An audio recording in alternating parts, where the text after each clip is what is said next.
श्री साई सच्चरित सारांश अभंग वृत्तात. साई सच्चरित अभंग वृत्तात करुपारायण सारांशाने पठण जाहले 10 अध्यायांचे 11व्याकडे चला जाऊ. ओम श्री साईनाथाय नमः. नमो गजानना नमो साईनाथा. सारांश 11व्या अध्यायाचा. तात्या नूलकर यांचे बरोबर डॉक्टर पंडित आले होते. वंदन करुणी होते बसलेले साईंकडे ध्यान लावून या. साईंनी म्हटले दादा भटांकडे जावे, जणू त्यांना हाकलले.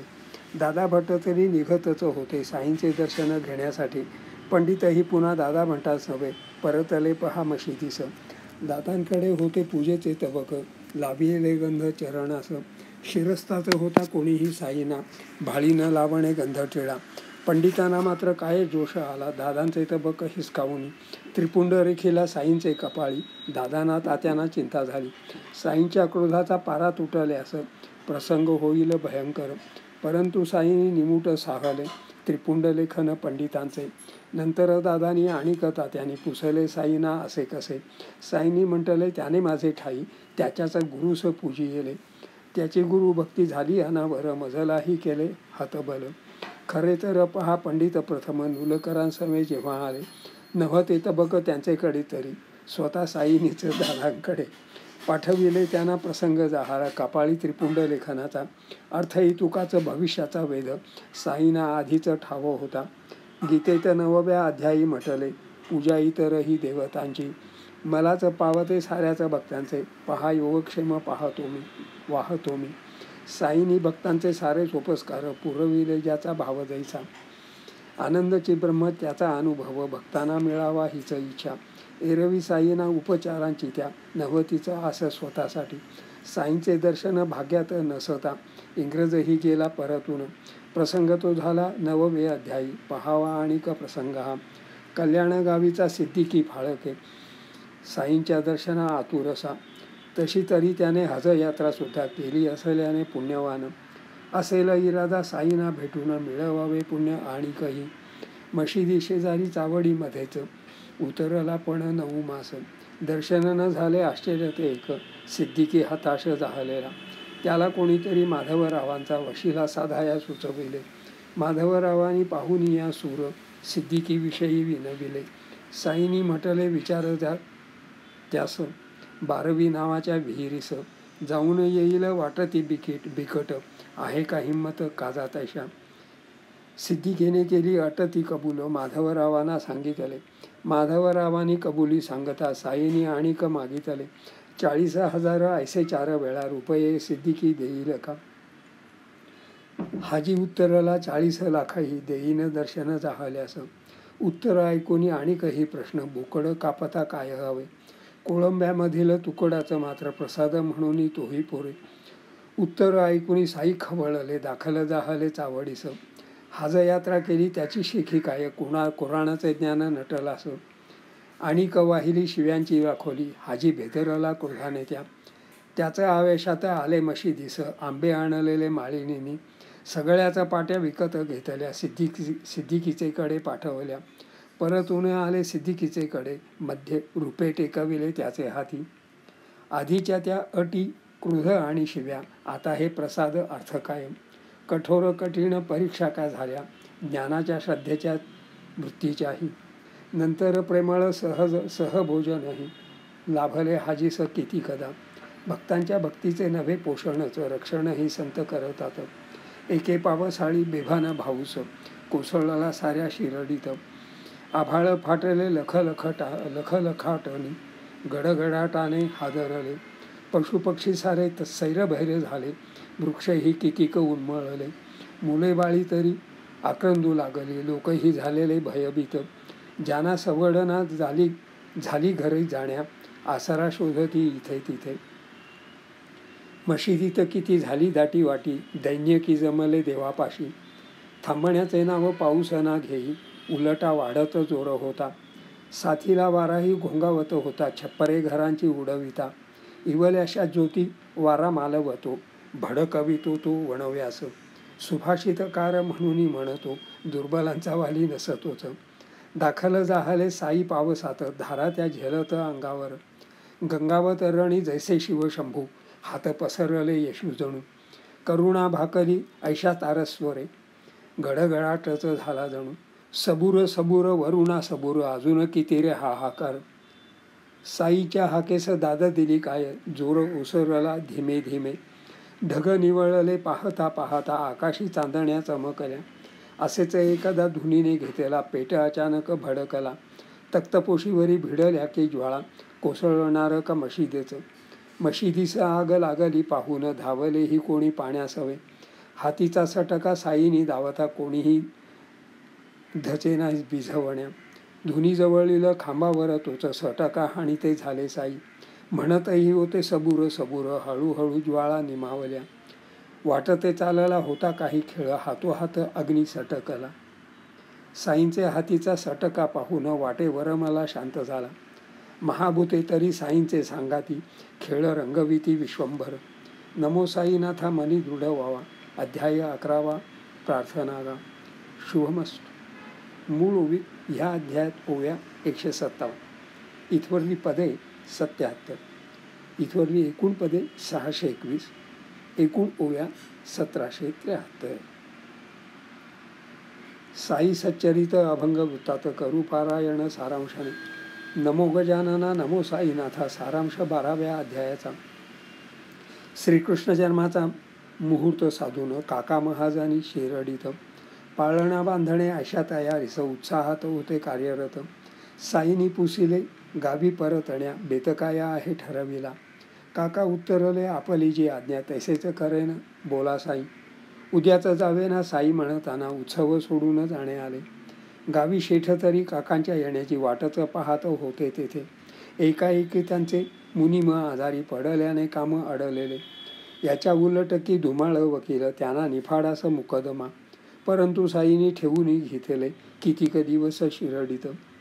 त्याने काही नाही काम बिघडले, स्वतः न्यायाधीश रुग्णाईत. साई सहवास धुमाळा लाभता, यशही मिळाले कामामध्ये. त्रिकालाचे ज्ञान जाणून या साई, घडविती भक्ता जाणे येणे. निमुण गावीचे वतनही तरी, साईंचे सेवेसे शिरडीत. निमुण करणी त्यांच्या पत्नी सुद्धा पडेल ती सेवा करायाचे. परंतु निरप मिळाला मुलगा, काहीसा आजारी बेलापुरी. आईने मुलाला भेटून यावे, एवढा निर्णय जरी झाला. जाऊनी लगेच परतणे हेतू, प्रशस्त वाटेना मातृमना. पतीचा विचार उल्लंघणे तेही, नवे योग्य त्याने घालमेले. साईंना वंदन करता साईनी, म्हटले आमळ राहुनी या. इतुके सहज सांगू साईनी बोलून, कैसे पहा दिले समाधान. कोणाचे मनात काय बा घोळते, साईना ते सारे ठाऊकची. बुट्टींसवे आले मुळे शास्त्री त्यांचा, होताना अभ्यास ज्योतिषाचा. त्यांचे लक्ष गेले साई चरणाशी, ध्वज वज्रांकुश चिन्हे तिथे. ऐशी चिन्हे तरी कधी न पाहिली, हातही पहावा मनी आले. साई तरी होते प्रसाद वाटित, मुळ्यांचेही हाती वेळी केळी दिली. साईंच्या हाताचे भविष्य वाचावे, मुळ्यांचा विचार धार्ष्ट्याचाच. एवढा प्रसंग झाल्यावर मुळे वाड्यावर गेले नित्यक्रमा. बाबा ही तिकडे लेंडीस जाताना म्हणाले, गेरू घ्या बरोबर. बाबा परतता नेहमीप्रमाणे, तुतारी वाजली संकेताची. जोगानी मुळ्यांना विचारले तेव्हा, चला येणार का आरतीस. मुळे उत्तरले, तुम्ही व्हावे पुढे, 3 प्रहरास येईन मी. आरतीचा थाट प्रारंभ होताना बाबांनी आदेश काही दिला. नव्या बामनास बोलावा म्हणाले, दक्षिणा घेऊन यावे त्याने. बुट्टी शेठ स्वतः मुळ्यांकडे आले, बाबांचा आदेश ऐकविला. मुळ्यांचे मनात संभ्रम झाला, दक्षिणा हक्काने मागावी का. आदेशही पहा कोट्या दिशामुखे, धाडीला अजब प्रकार हा. मनात नमते दक्षिणा देण्याचे, तरीही ठेवली बरोबर. मशिदीत आले मनात विचार, आपण सोवळे इथे आलो. दूरवरूनच फुले फेकी येली, हातही जोडले उपचारे. इतुक्यात काय झाला चमत्कार, गुरु घोलोपची दिसले की. साईंचे आसनी गुरुस्थानापन्न, मुळ्यानं दाटला गहीवर.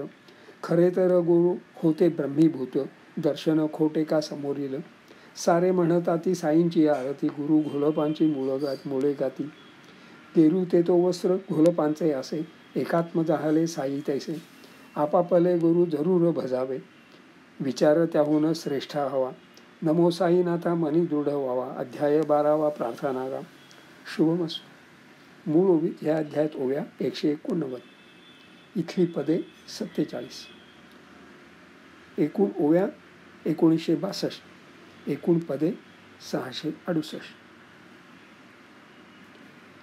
साई सच्चरित अभंग वृत्तात करू पारायण सारांशाने. नमो गजानना नमो साईनाथा सारांश 13व्या अध्यायाचा. पुणे जिल्ह्यातील जुनरामधील नारायण गावी पाटील जे भीमाजी गृहस्थ त्यांच्या गावामध्ये प्रेमळ दरारा सन्मानित. 1909 साली अचानक कफग्रह बाधा त्यांना झाली. आधीची तब्येत होती भारदस्त, पाहता पाहता खालावली. डॉक्टरी उपाय वैद्यकीय हकम देवदेवस्की ही सारी केली. कफक्षय मात्र वाढतच होता. त्राण न उरला शरीरात. नाना चांदोरकर जरी परिचित, वेळ आली तेव्हा आठवले. नानाजींना पत्र मिळताच त्यांचे उत्तरही आले लगोलग. त्यांनी म्हटलेले, पोचा शिरडीस, मीही निघतोच भेटू तिथे. चारांनी मिळून गाडीत घालून आणले शिर्डीस भीमाजीनं. मशिदीमध्येही पुन्हा उचलून साईंचे समोर बसविले. जेथे बसविले तेथून नमन केले साईप्रत भीमाजीनी. काय होते तुम्हा व्यथाती कसली, प्रश्न ऐसे नाही विचारले. बसून ठेवले तासभर तरी. निरोप देताना बोलले की, भीमाबाईकडे रहा थोडे ऐसे. नेलेनी चौघांनी उचलूनी. भीमाजींच्या आले सहजी ध्यानात. तासाभरामध्ये काय झाले. येथे येण्यापूर्वी एवढ्या वेळेत उलट्या व्हायाच्या 8-10. साईंचे समोर इतक्या वेळात खोकला देखील नाही आला. वाटते साईंनी काही न बोलता रोगाची गच्छंती केली जणू. भीमाबाईकडे राहून काहीशी अंगात ताकद आल्यावर केवळ दोघांच्या आधारे आले ना अनुमती घेण्या घरी जाण्या. साईंनी सूचना तेव्हा काही केल्या, मनी साठवल्या भीमाजींनी. भीमाजींनी कैशा सूचना पाळल्या तोही अनुभव पाहू पुढे. बाळा गणपत शिंपी शिरडीत हिवतापे त्रस्त दिनवाण. साईंनी उपाय त्यास सांगितला. काळ्या कुत्र्या देई दही भात. जागा ही निश्चित होती सांगितली. लक्ष्मीचे देवळा जवळील. बाळांचे मनात शंकांचे काहूर. काळ्याचं कुत्र्याचा मिकारुणी. नेमके काळेचं कुत्रे भेटेल का लक्ष्मी मंदिराचे आसपास. असू दे घरी जाऊन या. घेतला भांड्यात दही भात. लक्ष्मीचे देवळा जवळ येईतो. काळेचा श्वान की लगटले. पुच्छ हलवित्या काळ्या त्या कुत्र्यास दिला दही भात आनंदाने. कुत्राही आनंदी, बाळाही आनंदी. लागण झाली आनंदाची. आनंदोत्सवात नाही समजले. हिवताप गेला आपसुक. ऐसे रोग तरी जंतूंनी होतात. जंतूही भूतेच असतात. माणूस भोगतो त्रिताप जगती. आधिभौतिकची तापरोग. आधिभौतिक अशा तापाचा निरास भूतदयेने का साधी येला. असेच एकदा बापूसो बुट्टीना शीतविकाराने पछाडले. साईंचे दर्शन घेण्यासही नाही त्राण न उरला अजिबात. साईंनी बुट्टीना आणविले आणि जवळ समोर बसविले. तर्जनी दावून दमही भरला. नव्हे तो बुट्टीना जंतूनाच. जुलाब थांबले, उलट्या थांबल्या, आराम जाहला लगोलग. गावी असताना गावात लागण पटकीची होती पसरली. गुडघ्यात गोळे, घशास कोरड. किती पाणी प्यावे, वाफ होई. डॉक्टर पिल्लेना साथ घेऊन या. दाखल जाहले शिरडीस. साईंनी म्हटले, अक्रोड बदाम खाऊ घाला ह्यास सुकामेवा. श्रीमंतांच्या रोगा श्रीमंती उपाय. आजारात काय खावं ते. कधीही पिल्लेनी ऐकला नव्हता अजब उपाय वाख्यावर. आळंदीचे स्वामी त्यांचा कान दुखे. ठणकानी केवळ कळा असाह्य त्या. माधवरावांना दिलेली कल्पना साईंचे दर्शन घेतलेही. स्वामींचा विचार आपण होऊन साईंना सांगणे योग्य नव्हे. माधवरावांनी हळूच साईंना म्हटले कानाचे यांच्या काय. साईंनी स्वामींना थेट विचारले, दुखत नाही ना आता कान. जैसे मशिदीत पाऊल ठेवले यांची कर्णपीडा निस्तरली. स्वामींनी मानेने कबुली दिधली. माथा टेकविला साईपदी. काका महाजनी सोसुनिया होते. पोट बिघडले ऐनवेळी. साई अंतर्यामी पाहून घेतील केव्हा उपचार करावा ते. सर्वांनी मिळून होते ठरविले. सभामंडपात फरशीचे. महाजनी तरी लोटा तयारच. ठेवून होते कोपऱ्यात. दीर्घशंका काही जरी जाणवेल, जाऊन यायाचे आडोशास. साईनी म्हटले लेंडीस जाऊन, आल्यावर करू सुरुवात. जैसे साई आले लेंडीस जाऊन, कुदळ कोणाची खणकली. साईनी नव्हता इशारा कसला, कामास करण्या सुरुवात. आवाज ऐकून साई संतापले, एवढी जबोरी नाही काय. त्यांच्या नजरेचा पाहून या क्रोध गाळण उडाली लोकांमध्ये. महाजनी सुद्धा सटकू पाहती. साईनी धरली बखोटीच, कोणाची पुडीच होती निसटली. दाणे भुईवर विखुरले. साईनी स्वतःच दाणे गोळा केले, तळव्यावरती साफ केले. काकांचे तोंडात बकाणा कोंबला, आपणही खाले एक एक. सहज स्वामीनी साईनी काकांना म्हटले, पोट तुझे झाले पहा ठीक. पोट बिघडता दाणे का खायाचे, अजब उपाय साई जाणे. दाणे जे सांडले तीही किमयाच, साईनी स्वतःच केली काय. उपाय कराया लोक पिटाळले, अजब नाटक साई जाणे. साईनी म्हटले बोलवा सर्वांना, होऊ द्या कामाची सुरुवात. असेच एखादा माधवरावांना मूळ व्याध त्रास देती झाली. साईनी उपाय त्यांना सांगितला, सोनामुखीचा घे काढा थोडा. काही दिवसांनी मूळ व्याध पुन्हा उद्भवली तेव्हा काढा केला. यश नाही आले, परंतु काढ्याने नवता साईनी उच्चारला. साई मुखे शब्द उच्चारल्यावर औषध बनते पत्री पहा. असो भीमाजींची गोष्ट जी राहिली, पाहिजे ती आता अभ्यासाली. घरी गेल्यावर कोण त्या जागेत राहावे साईनी सांगितले. जागा तरी होती संकुचित आणि ओलसर तरी आश्रियेली. श्रद्धा दृढ हवी ऐसा भीमाजींचा सरळ स्वभाव खास होता. वैद्यही म्हणती पथ्य नाही केले, औषध देईल गुण काय. अवघड तैशा जागेत भीमाजी झोपले असता स्वप्न आले. मास्तर आलेले छडी घेऊन या, सवाई का पाठ नाही केली. स्वप्नात सवाई सारी आठवली, शाळेमध्ये होती शिकलेली. चुका होत्या पाठ म्हणताना, वेताने मारले मास्तरांनी. स्वप्न हे संपले, त्याचे पाठोपाठ आणिक दुसरे स्वप्न आले. दांडगट कोणी छाताडावरती बसला, हातात वरवंटा. वरवंट्याने तो रगडतो छाती, जीवा आला कंठी जागा आली. ताडकन होते भीमाजी उठले, दुखणे नव्हते कसलेच.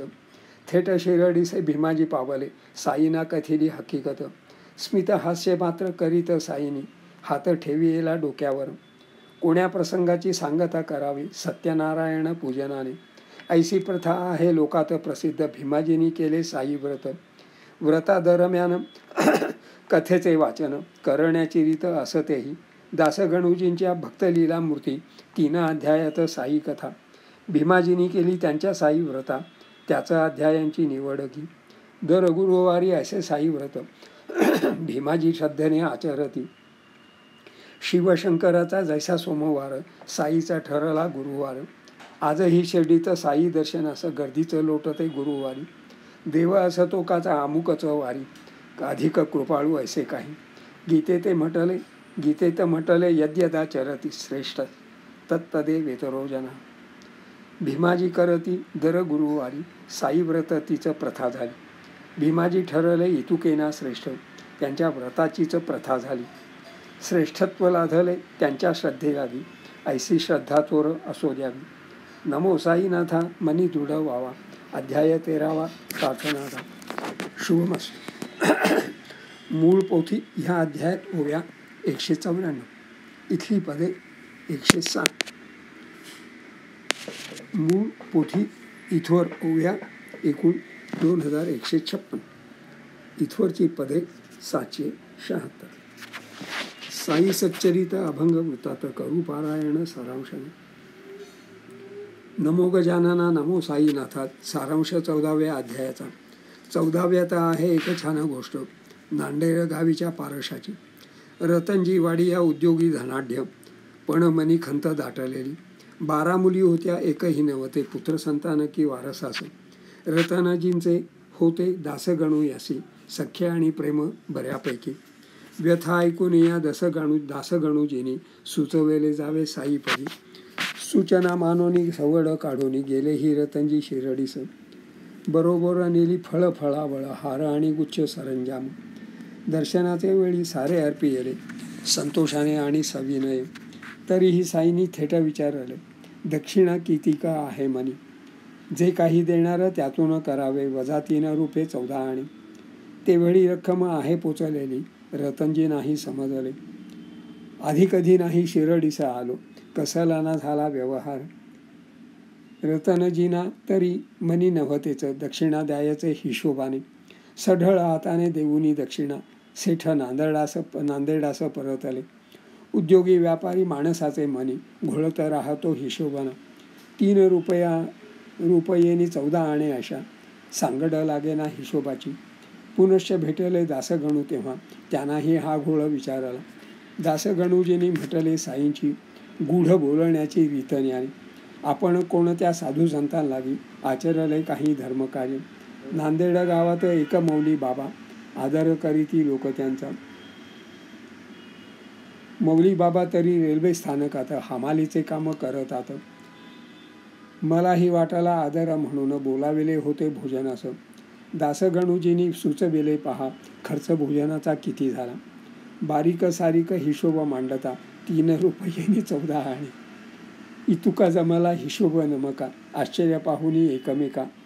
असो योग्य वेळी रतनजी यांना पुत्र लाभ झाला सुखावले. पुत्रास देखील साईंचे दर्शन आणिले नंतर रतनजींनी. नमो साईनाथ मनी दृढ व्हावा. अध्याय 14 प्रार्थना गाव. मूळ पोथीत या अध्यायात ओव्या 219. इथली पदे 29. इथवर एकूण ओव्या 2375. इथली एकूण पदे इथवर एकूण पदे 805. साई सच्चरित अभंग वृत्तात करुपारायण सारांशाने. नमो गजानना नमो साईनाथा सारांश 15व्या अध्यायाचा. 6वे अध्यायी पहा सांगितले रामनवमीच्या उत्सवाचे. त्याच उत्सवात शिर्डीत कीर्तन करण्यास सजले दासगण. साईंना वंदन करण्यास गेले. साईंनी वेशाची थट्टा केली. साई म्हणालेले कीर्तनकार की नवरदेवच सजले ना. तेव्हापासून या दासगणूजींचा नारदीय वेश कीर्तनास. ठाणे शहरात कौपिनेश्वराच्या मंदिरी कीर्तन छान झाले. दासगणू तरी कीर्तनी सांगत दाखले साईच्या देवत्वाचे.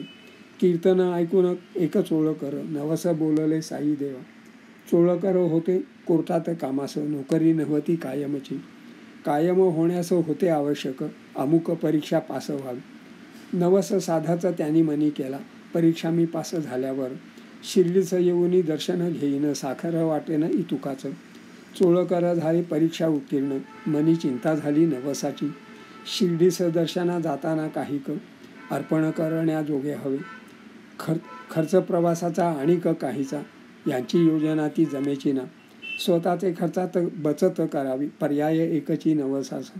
बिन साखरेचा चहा घ्यावा चहा प्यावा त्याची बचत टाकावी शिलकीत. इतरही काही बचत करीत वाढ शिलकीत होत गेली. ऐशा नियोजने वारी शक्य झाली. घातले साईना लोटांगण. श्रीफळ साखर तेही अर्पी येले सफल जाहले मनोरथ. साईंचे शेजारी होते जोग एक चोळकरांचे ते पाहुणेच. जोगाना साईंनी सूचक म्हटले चहा ह्यांना द्याना साखरेचा. साईंचे मुखाने खुणेची अक्षरे ऐकूनी धन्यता चोळकरा. भक्तांचे मनीचे मनोगत साई कैसे जाणतात आश्चर्य का. साऱ्याच भूतांची मने जाणतात संत कैसे पहा प्रसंग हा. साईंचे मागील भिंतीवर एका पालीने केली ना चूक. समोर बसल्या कोणी विचारले चूक झाली अशुभ का. मजेचे बोलणे करीत साईंनी म्हटले ही आहे आनंदात. तिची बहिणना आहे यावयाची औरंगाबादची भेटावया. ऐसे हे विनोदी काहीसे बोलून स्नान करावयास गेले साई.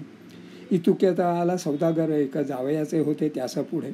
परंतु साईंचे दर्शन घेऊन मग पुढे जावे बेत ऐसा. साई तरी होते स्नानास गेलेले विचार करी तो सौदागर. नजीक कोठे का घोड्यासाठी चंदी घेण्यास बाजार आहे काय. लोकांनी ही केली त्याची विचारणा म्हणावे कोठून आले तुम्ही. औरंगाबादेत व्यापार उदीम छोटासा उद्योग आहे माझा. ऐशी बात चित्त चालली असता काखेचा तोबरा झटकला. त्याच्या झटक्याने रोबऱ्यामधून सटकली एक पाल तेव्हा. भिंतीवर होती आधीची पालना, तिने चुक पुन्हा केली. ह्या सुद्धा पालीने सहजी तिकडे तिला भेटण्यास कूच केले. स्नाना आटोपून आलेल्या साईनी म्हटले, पहावी गंमतना. दोन्ही त्या पाली एकमेकी संगे फेर धरून रमलेल्या. अतर्क्याचा होता सारा तो प्रकार, प्रश्न पुसळणारा चक्रावला. मनी आठवता साधा हा प्रसंग, साईपदी भक्ती रुजेलना. नमो साईनाथा मनी दृढ व्हावा. अध्याय 15 प्रार्थनागा. शुभमस्तु. मूळ पोथी ह्या अध्यायात ओव्या 116, इथली पदे 46. इथवरच्या एकूण ओव्या 2491. इथवरची पदे 851. साई सच्चरित अभंग वृत्तात करूपारायण सारांशाने. नमो गजानना नमो साईनाथा सारांश 16व्या अध्यायाचा. साईंकडे येती जन वेगळाले निरनिराळ्याच इच्छा त्यांच्या. कोणास पाहिजे संततीचा लाभ संकट हरण कोणा हवे. कोणास पाहिजे आरोग्याचा लाभ आणिक कोणा. एके दिनी आला व्यक्तिविशेषची संसारी संतुष्ट सर्वोपरी. त्याने मनी केले आपण मागावे मात्र ब्रह्मज्ञान साईंकडे. मजसी देण्यास ब्रह्मज्ञान तरी समय कितीचा लागेल की. ज्ञान मिळवताच गावी परतावे तैशाचं बोलीने टांगा केला. साईना वंदन करूनी म्हणाला, ब्रह्मज्ञान मात्र मज द्यावे. साईनी म्हटले, अरे वा ये बैस, ऐसे मागणारा खास तूच. काही तत्वज्ञान सांगून श्रेष्ठाला गुंगविले त्यास विचारात. आणिक काहीसे आठवले ऐसे म्हणत पोरास बोलाविले. जारे नंदूकडे मागून या आण मात्र 5 रुपये लगोलग. म्हणावे नंदूला बाबांना निकड 5 रुपयांची उद्भवरी. नंदू मारावाडी गावात प्रसिद्ध धावतच गेला पोरग आहे. नंदूचे घरास कुलूप पाहुनी लगेचच आला परतोनी. बरे तरी पहा बाळा वाण्याकडे परत ये पोरा लगोलग. वाया गेली फेरी वाण्याकडे सुद्धा पुनश्च धाडले कोणाकडे. 4-5 ऐसे हेलपाटे झाले हाती नाही आले काही सुद्धा. श्रेष्ठी सुद्धा झाले काही अस्वस्थ ब्रह्मज्ञान तेही राहिले ना. श्रेष्ठींची पाहून चलबिचल ती सबुरीची त्यांना खूण केली. ब्रह्मज्ञानाचा तो विषय कठीण तपे करतात ऋषीमनी. खरे तर साई तपासत होते श्रेष्ठी ब्रह्मज्ञाना योग्य काय. श्रेष्ठींच्या निमित्ते संधी आय तिचं समज देण्यास सर्वांनाच. नमो साईनाथा मनी दृढ व्हावा. अध्याय 16वा प्रार्थनागा. शुभमस्तु. मूळ पोथी ह्या अध्यायात ओव्या 175. इथली पदे 25. इथवरच्या एकूण ओव्या 2666. इथवरची पदे 876. साई सच्चरित अभंग वृत्तात करूपारायण सारांशाने. नमो गजानना नमो साईनाथा सारांश 17व्या अध्यायाचा. मागील अध्यायी श्रेष्ठी जे आलेले प्राप्त करण्यास ब्रह्मज्ञान. साईनी म्हटले, श्रेष्ठीना पहाना पोरास जाहली पायपीठ. 5 रुपयेचं मला हवे होते 50 पटकी तुम्हापाशी. काढा खेशातून तुमचे ते ब्रह्म. माया तुम्हा नाही सोडवत. मायेच्या गुंत्यात इतुके गिंतून ब्रह्मज्ञान कैसे समजेल. खजील होऊनी श्रेष्ठीनी काढले नोटांचे पुडके खिशातून. रक्कम नेमकी 2.5 होती. मेलेल्यास मार तोही झाला. ब्रह्मज्ञाना जैसे ज्ञान प्राप्त होण्या करावी लागते तपश्चर्या. नसते द्यायाची दीक्षा ऐऱ्या गैया योग्यता शिष्याची तपासावी.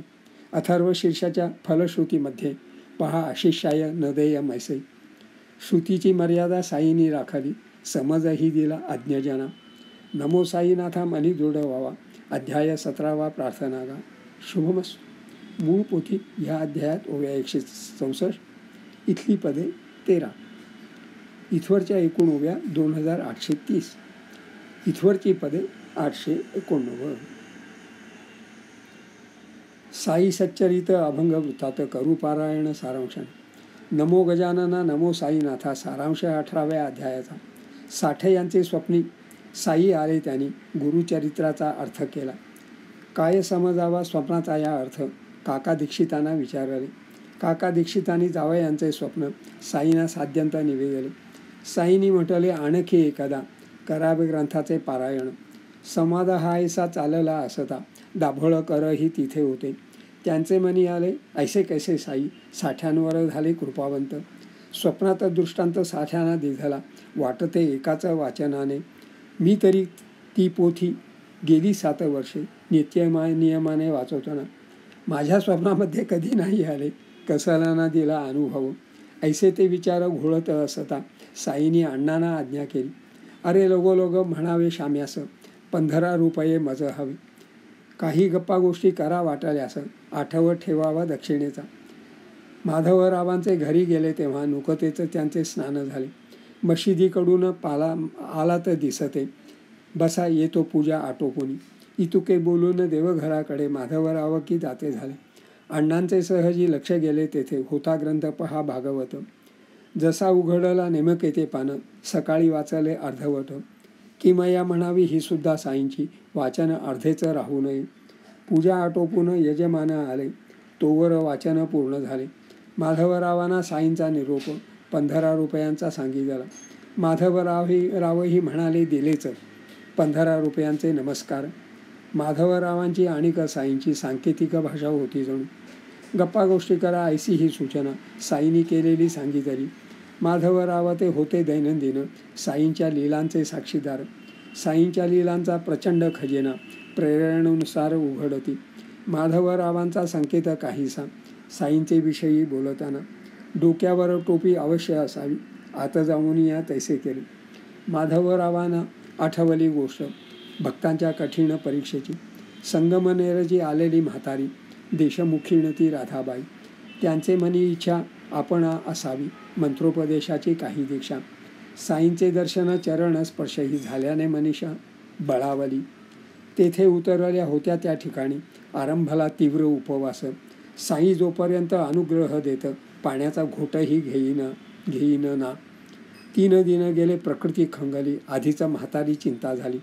नेहमीप्रमाणे साईंनी पुसला शिर्डीचा वृत्तांत इत्थंभूत. खरे तर साई सर्वज्ञानी तरी रोजचा हा चाले वार्तालाप. माधवरावांनी राधाबाईविषयी चिंता वाटत असे सांगितले. पुढे काय झाले पुढील अध्याय पाहू म्हटल्याने सबुरी हो. नमो साईनाथा मनी दृढ व्हावा. अध्याय 18 प्रार्थनागा. मूळ पोथीत ह्या अध्यायात ओव्या 163. इथवरची ह्या अध्यायाची पदे 40. इथवरच्या एकूण ओव्या 2993. इथवरची एकूण पदे 929. साई सच्चरित अभंग वृत्तात करू पारायण सारांशाने. नमो गजानना नमो साईनाथा 19व्याचा सारांश हा. माधवरावांची हतारीविषयी चिंता समजून बोलाविले. म्हटले गे माये ऐसा हट्टाहास, करुणी साधते इष्ट काय. साईंचे बोलणे मधुर प्रेमळ, आई ताई माई म्हणायचे. तिला सांगितले आपले जे गुरु, कैसा करायचे व्यवहार. मीही धरलेला निश्चय मनाशी, गुरुने द्यावाना कानमंत्र. 2 पैसे मात्र त्यांनी मागितले, मीही लगेचच दिले पहा. नभती ती नाणी व्यवहारी कशी, श्रद्धानी सपुरी तेच पैसे. व्यवहारातील नाण्याशी कर्तव्य, नसते गुरुस मुळी सुद्धा. त्याचे पाशी तरी अमाप वैभव, असते ते सारे अनमोल. त्याचे वरी श्रद्धा आढळ असावी, अट्टहासाने ना साध्य काही.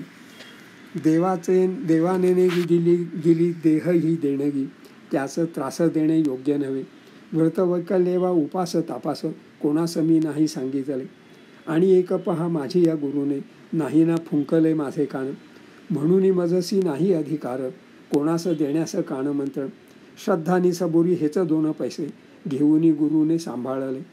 जैसी कासवीण पिल्लास पोषिते, केवळ दृष्टीने तैसे गुरु. अनन्य मजसी पहावेच द्या माये, मीही तुझकडे पाहेन गे.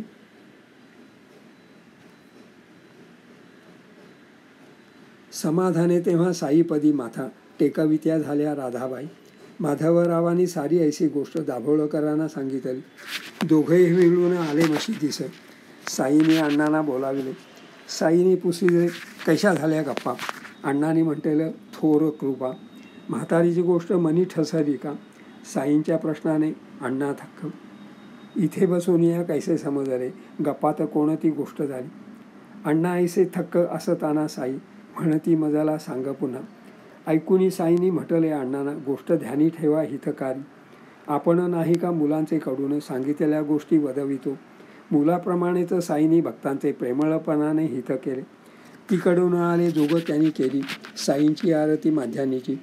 समोर जे केले प्रसादाचे ताट, आज न लाविला मात्र हात. एक मुठभर अण्णांचे ओंजळी साईनी स्वहस्ते ठेवी येला. साठ्यांचा संवाद ऐकून झालेला संशय फेडीला प्रसादाने. धन्य झाले अण्णा ऐसे ते दिवशी, छप्पर फाडून मिळाले ना. एके रात्री आले अण्णांचे मनास, ध्यानी असो द्यावे रामनाम.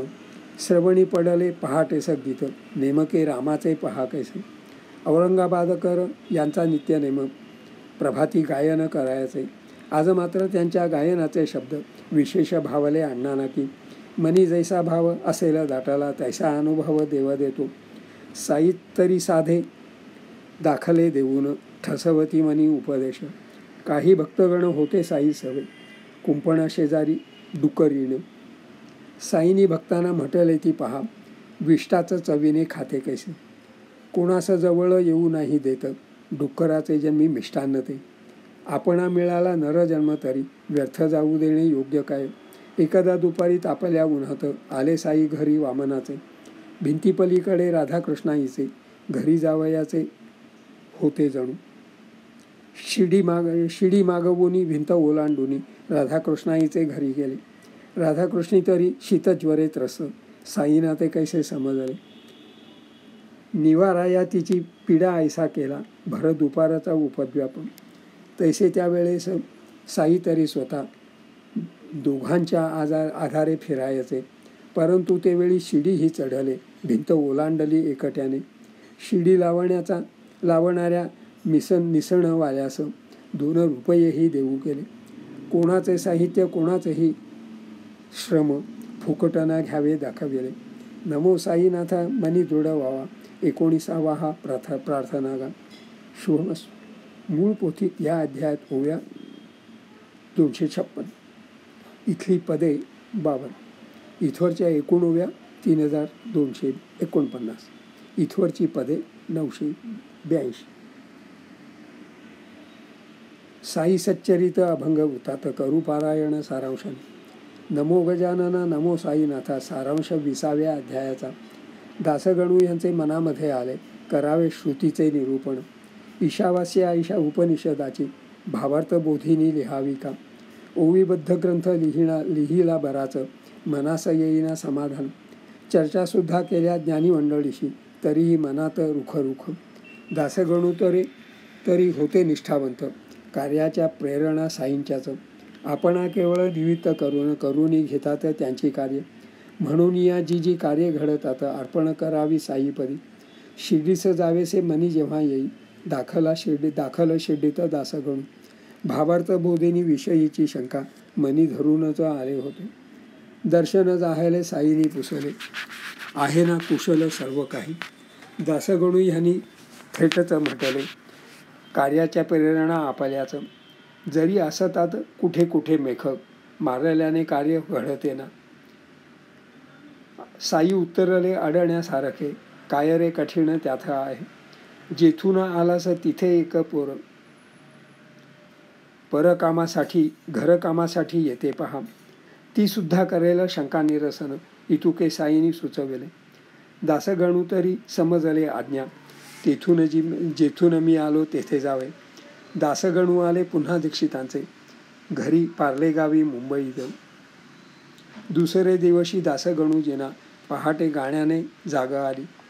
8 वर्षाची पोरं अंगणात गात करी केरवारी. ल्याली अंगावर जरी फटकूर, सुंदर साडीचे गीत गाते. ईशावास्याचाच जसं सर्व की नटला, दासगणूजींना भावले ते. लोभस पोरीस द्याना एक साडी, दासगणूजींनी सुचविले. सूचना लगेच संमत झाल्याने पोरीस मिळाली नवी साडी. दुसरे दिवशी साडी ती नेसून मैत्रिणीच्या संगे हुंदडली. तिसरे दिवशी जुनेच फटकूर होते तरी होती आनंदात. वृत्तीचा आनंदी असल्यास मग वस्त्राने फरक होत नाही. आनंदी वृत्तीचं करू परिधान, ईश्वरी वसन तेच खरे. हरीचं असो तो दाता आणि भोगता, अन्न आणि वस्त्र हरीसार. आपुले असं ते जगात काही का, त्याग भावनेने भोग घ्यावा. इदम न मम ही वृत्तीचं बनावी, कधीही कोठेही सर्व काळ. ईशावास्यामध्ये हेच सांगितले, पोरीने दाविले वर्तनाने. साईना शिर्डीत कैसेबा वाढीत, कैसेबा माहीत. दीक्षितांचे घरे येते पोर, स्वभावाची आहे आनंदिती पोर. गायिलही गीत समर्पक, ईश्वरी योजना असतात गूढ. केवळ तात्पर्य ध्यानी घ्यावा. नमो साईनाथा मनी दृढ व्हावा. अध्याय 20 प्रार्थना गा. शुभमस्तु. मूळ ओवी ह्या अध्यायात ओव्या 135, इथली पदे 36. इथवरच्या एकूण ओव्या 3384. इथवरची एकूण पदे 1018. इथे 20 अध्याय संपले, त्यामुळं किंचित विश्राम.